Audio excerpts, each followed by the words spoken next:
नमस्कार, मी स्वाती सकपाळ. आपण पाहत आहात जनादेश वृत्तवाहिनी. पाहूया आजच्या काही ठळक घडामोडी. अगर सरकार ने पैकेज जाहिर नहीं किया 16 तारीख तक, अगर लोगों को, किसानों को डायरेक्ट अकाउंट में पैसा नहीं आया, तो मैं और अपने भीम सेनी को मैं अपील करता हूं कि हम लोग इस बार दिवाली नहीं मनाएंगे, इस बार काली दिवाली होगी। और जहां जहां भी मतलब दिवाली का मतलब प्रोग्राम होने वाला होगा या लोग सेलिब्रेट करते होंगे, वहां पर जाके हम घोषणाबाजी करेंगे और उनका निषेध करेंगे।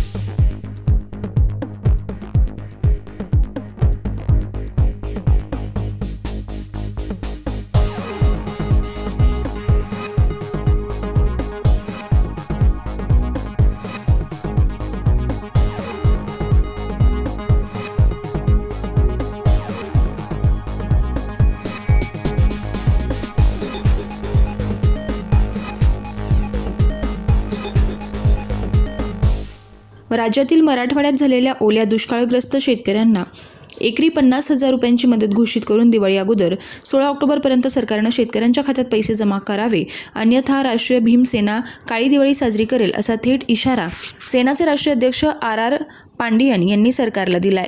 चेंबूर येथे घेतलेल्या पत्रकार परिषदेत बोलताना आर पांडियन यांनी दुष्काळग्रस्त शेतकऱ्यांकरिता सरकारनं जाहीर केलेले पॅकेज हे तुटपुंजे असून शेतकऱ्यांची ही थट्टा असल्याचं सांगत बळीराजाला तारण्याकरिता एकरी 50,000ची मागणी केली आहे.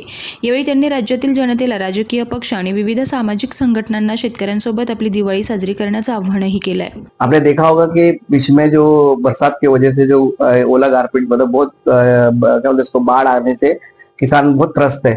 आपने देखा किसानों की खेती मतलब नष्ट हो गई, उनके घर मतलब बह गए, प्लस उनके पशु है सब मतलब मर गए, प्लस वो जो मट्टी होती जो खेतों में जो मट्टी वो बह गई।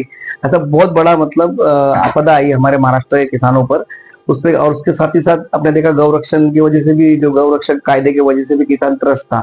तो बलिराजा जो है वो मतलब कि आत्महत्या करने के कगार में है। और ये जो सरकार है अपनी, जो महाराष्ट्र सरकार है, और अपने किसानों का दुर्भाग्य है कि अगर अभी इलेक्शन पीरियड होता ना तो सरकार बड़ी बड़ी घोषणाएं करती और अभी अकाउंट में पैसे ट्रांसफर करती, लेकिन अभी क्या इलेक्शन हो चुका है, अब कोई इलेक्शन नहीं है, तो इसके वजह से किसानों को पूरी मदद जो होनी चाहिए मदद कर रही है।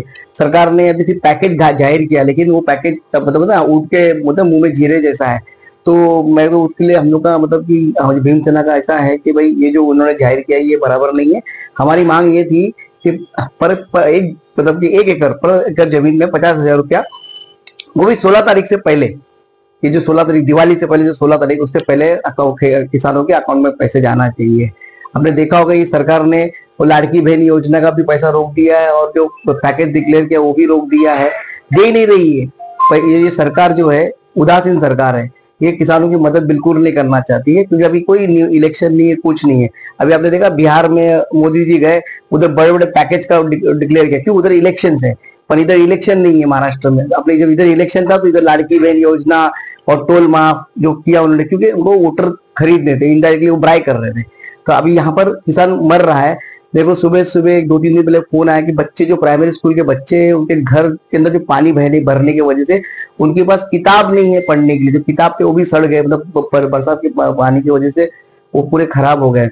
और मतलब ऐसा हो गया कि बच्चों को, वो जो प्राइमरी स्कूल के बच्चे उनके किताब तक नहीं है। तो वहाँ के स्थानिक जो है आमदार, नगर सेवक, जो बीजेपी के है सब जगह पे, कुछ उन लोग अपनी मतलब की मदद करने की कोशिश ही नहीं कर रहे। शेतकरी को मतलब होता है ना, कुछ अपनी तरफ से करना चाहिए, कुछ करने की कोशिश नहीं कर रहे। जो दिवाली आने वाली 22 तारीख को जो दिवाली है, मैं सभी हिंदू बांधवों से और जितने महाराष्ट्र के जितने मन सैनिक है या भीम सैनिक है या शिव सैनिक है, उनसे मैं अपील करूंगा कि इस साल की दिवाली आप अपने शेतकरी भाइयों के साथ मिलकर करें। जो पटाखे, कपड़े, घर में पेंटिंग जो करते हैं, ये जो पैसा है जो आप लोग अपने खर्च करते हैं, ये नहीं करते हुए अपन अपने जो किसान भाई है, जो लोग तकलीफ है, जो बलिराजा तकलीफ में, जो अपना अन्नदाता तकलीफ में, उनके साथ जगह सेलिब्रेट करे, उनको मदत करने की कोशिश करे। सरकारनं शेतकऱ्यांचा अंत पाहू नये, अन्यथा नेपाळ आणि लडाख सारखी स्थिती महाराष्ट्रातही उद्भवू शकते। त्यामुळे सरकारनं 16 ऑक्टोबरपर्यंत शेतकऱ्यांच्या खात्यात एकरी 50,000 रुपये जमा करावे, अन्यथा शेतकऱ्यांच्या न्याय हक्काकरिता राष्ट्रीय भीम सेना रस्त्यावर उतरून आंदोलन करेल असा इशारा सरकारला दिलाय।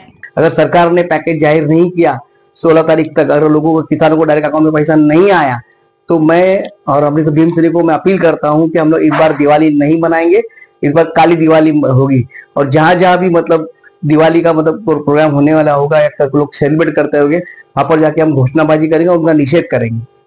तो मेरा सरकार, इस उदासीन सरकार से विनती है कि वो लोगों का गुस्सा ना देखे, ठीक है, शेतकरियों को गुस्सा ना देखे, उनका अंत ना देखे। क्योंकि अगर आपने देखा है कि आपने देखा नेपाल में क्या हुआ, लद्दाख में क्या हो गया, इस तरह का घटना महाराष्ट्र में हो सकती है अगर सरकार अगर किसानों को देखेगी नहीं, करेगी, उदासीन रहेगी और अपना पैकेजेस जो जाहिर किया है वो पैकेजेस मतलब प्रॉपर पैकेजेस जाहिर करे और टाइम वक्त से पहला जाहिर करे और पैसा वक्त से पहला दे। बिल्कुल अगर 16 तारीख तक अगर सरकार ने अगर लोगों को, जो शेतकरी को अगर मदद नहीं पहुंचाई, जो हमने मांगनी की है, मतलब एकरी 50,000 का हमारी मांग है, कम से कम उतना तो मिलना ही चाहिए। अगर नहीं मिला, ये जो बाकी जो योजना है, लाड़की बहन, ये सब का पैसा रोक कर पहले किसानों को मदद की जाए, ये हमारी मतलब मांग है। अगर नहीं होगी मांग पूरी तो 17 तारीख से लेकर दिवाली तक आप देखना, जिले जिले में हमारे जितने भीम सैनिक है वो सब रास्ते में उतरेंगे और इस सरकार को मतलब चैन नींद की हराम कर देंगे और मैं खुद रास्ते में उतरूंगा, आपको बता रहा हूँ। राष्ट्रीय भीम सेनेच्या वतीनं चेंबूर येथे घेण्यात आलेल्या या पत्रकार परिषदेत गोरक्षक कायदा आणि गोरक्षक कसे शेतकरी विरोधी आहेत यावरही आर पांडियन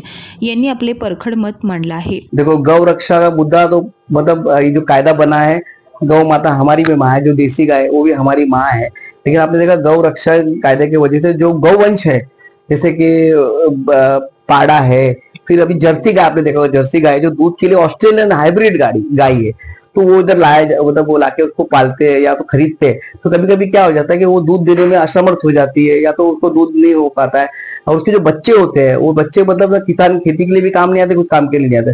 तो पहले किसान ये सब क्या करते थे, ऐसी जो गायें होती, तो देसी गाय की बात नहीं कर रहा हूँ, जो गौवंश के अंदर जो मतलब कि ये आता है, जैसे कि पाड़ा है और ढोर है और ऐसे जो अलग अलग जाति है उसके अंदर, गाय की बात नहीं, देसी गाय हमारी भी माँ है, हम उसकी बात नहीं कर रहे। लेकिन उसके अंदर क्या हो रहा है, जो चीजें हैं, ये जो गायें हैं, तो इनको जब शेतकरी पहले क्या करता था, जो आठवड़ा बाजार है उधर व्यापारी लगे उधर बेचते थे, उसके बदले फिर नई गाय नई भैंसे खरीदी जाती थी।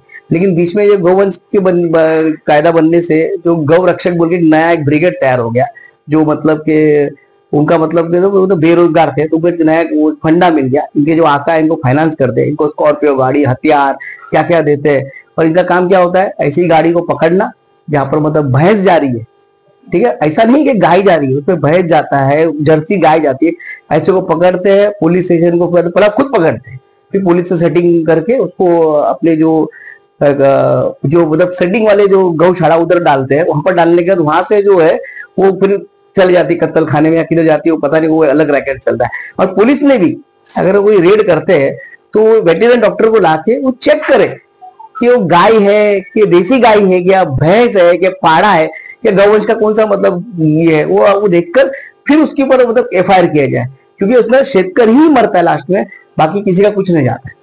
कॅमेरामन इक्बाल शेखसह पल्लवी केदार, जनादेश वृत्तवाहिनीकरिता।